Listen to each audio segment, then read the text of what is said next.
What's up, guys? Welcome back to the channel. My name is Skylar, and thanks so much for checking the channel out. If you like the content, please be sure to leave a big old like button and follow and subscribe to the channel. It greatly helps a lot, and I appreciate every single one of you. Let's go ahead and jump right into it. So, Toyota, Toyota, the same guys that make this little thing. This right here, Toyota. These people, this Toyota. What else do they make? The Yaris. They make the Yaris. The same people that make this little hatchback right here. Incredible. This pinnacle piece of technology infused design work.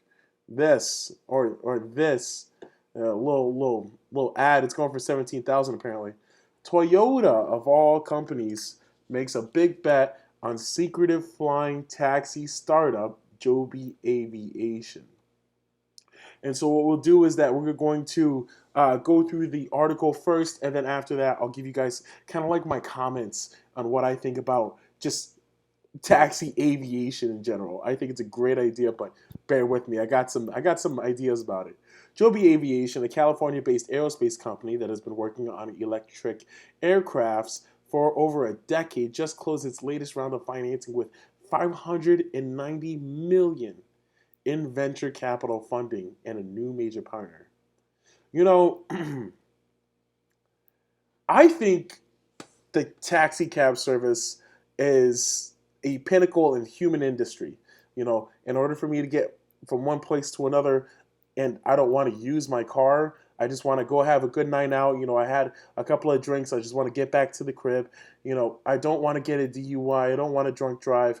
I call a taxi. I help somebody out who's helping me out. You know, it's a good time.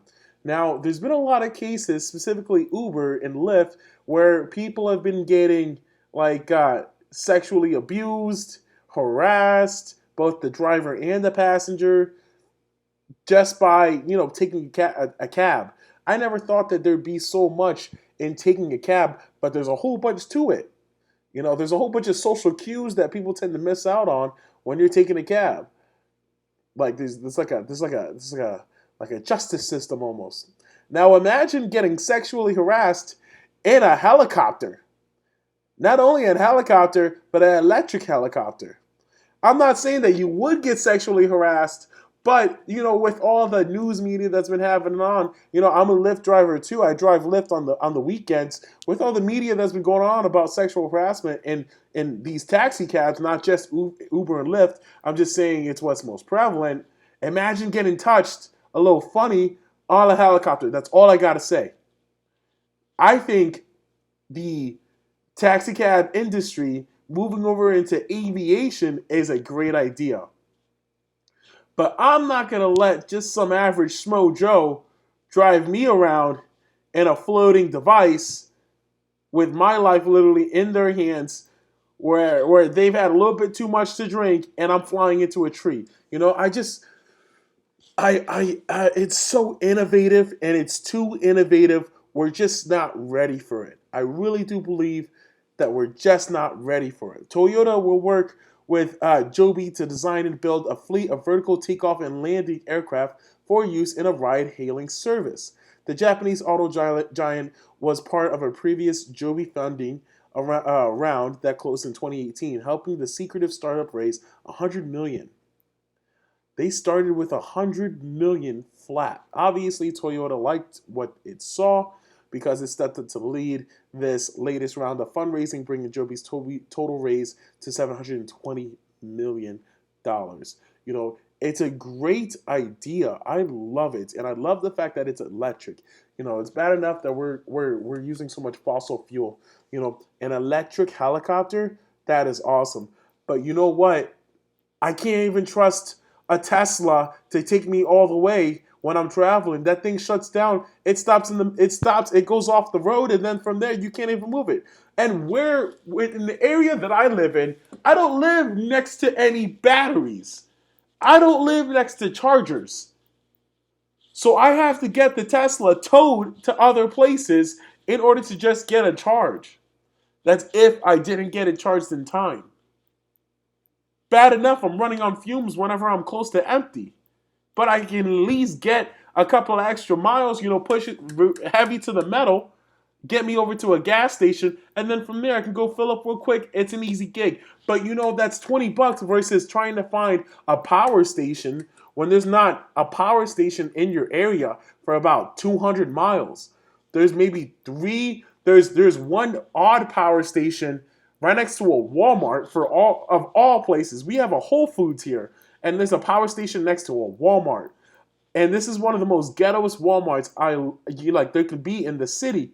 So why would I power up my Tesla when I'm going to get robbed at the same time? It just doesn't make sense what they do with these devices. I wish there was a little bit more planning on how these devices are actually used. Now, apparently, it looks like they're going to be using this in Japan, which I think is a great idea because Japan is ready for something like this. Japan is totally ready for something like this. They have Super Nintendo Land where I'm assuming, and this is a big assumption, but I'm assuming they're going to be using AR tech in a theme park. I'm assuming that's a big assumption, but it doesn't look fun enough without some AR in it. Like, it's a Nintendo. They have Pokemon Go. They have Niantic. They're going to probably do something with it. For something like this, it better be in Japan. Maybe Switzerland.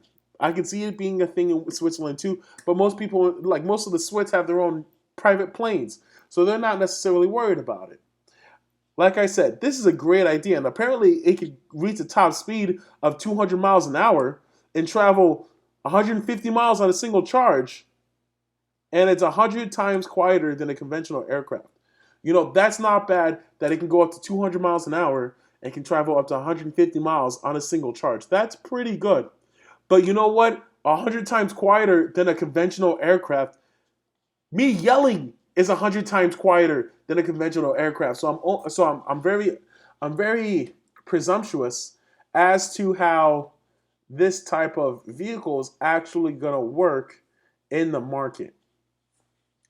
I don't I don't think that this is just gonna be for an average daily user unless if it was powered by AI. But as we can see, it has a pilot. It's not going to be powered by AI. It's going to have a pilot. So obviously enough, this pilot isn't just going to take some free online course on Udemy and then from there they're good to just fly whenever. No, this pilot's going to have some sort of training, some sort of schooling, and then they're going to be paid the big bucks in order to fly people around so that people can travel vertically via helicrafts and spaceships that are all battery powered and can apparently 100 times quieter than a conventional aircraft. I don't know why that's such a big deal. I mean, I would already assume it looks like a big drone. I would assume that it's quieter than an aircraft. It doesn't have big propellers. It doesn't, or maybe these guys over here are big propellers, but it doesn't have any engines that are like super obnoxious that can slice people like to little like dicings. You know what I'm saying? It doesn't have that type of physique. So that, I mean, thanks for trying to sell me on that, but I would already assume that. The company formed a partnership with Uber a few weeks ago. I just talked about this. Joby will supply and operate the electric air taxis, and Uber will provide air traffic control help, launching pad construction, connections to ground transportation, and of course, its rideshare network reconfigured to allow customers to hail flying cars. You know, and I literally just talked about this, but I didn't, I'll be completely honest. I jumped into this article head on. I didn't read it beforehand. So it's very interesting that they would talk, like Uber would be on this deal. They've had bad press the last like couple of years, and they're just like, yeah, screw it. We got to do something innovative. Why not have some taxis in the air? It is not a bad idea. It's just the rep that they get. Like these, they barely they lower the wages for the drivers. The drivers get pissed off, and then the drivers start touching people inappropriately. I can only imagine how it's going to be in the air when I'm flying, and then the pilot looks around. He's like, they lowered our wages now that more people are flying these things, and I'm like, oh my god, here it goes. He's gonna touch me. That's the last thing that I want to happen. But you know, being a pilot, it's a respectable gig. I thought being a taxi cab driver, it's like an old craft. You know, somebody's got to do it, and people respect it generally. But you know, not everybody respects their job. Ultimately, it is a job. But I think it's a great idea. I think Japan is definitely ready for something like this. They've been cornering the market in technology.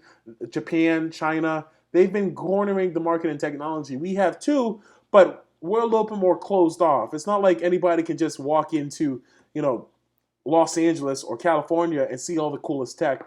No, it's very closed off to a select number of people, which it's kind of weird because technology should be for everybody, and yet we still have this sort of like hierarchy system in technology. But you know, who am I to talk about that? That's for another time. That's this article. Let me know what you guys think. Like, comment, subscribe, and share. Give me the if you can, just throw me a big old like button on this. Tell me what you guys think. And until next time, I will see you. Peace out.